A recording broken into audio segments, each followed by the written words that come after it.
Yan, papapulahin lang po natin yan. Yan. Babalik ka rin po natin isa-isa.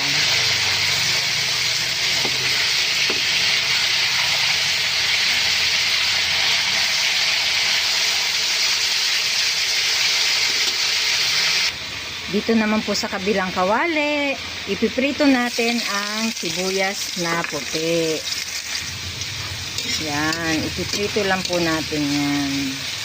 Tapos, hahanguin po natin yan, ilalagay natin sa ibabaw ng pork steak mamaya.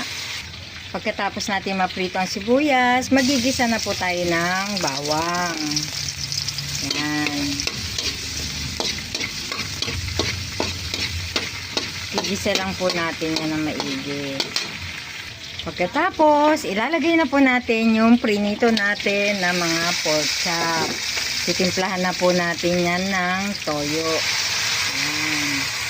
Lalagyan din natin ng laurel at ng paminta.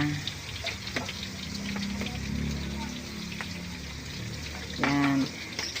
Pagkatapos po, ibubuhos na natin dyan ang kalamansi.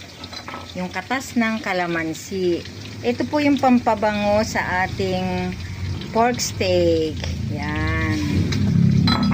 Yan. Pagkatapos po nyan, ilalagay na natin sa ibabaw yung nilagay natin, yung prinito natin na sibuyas na puti. Yan.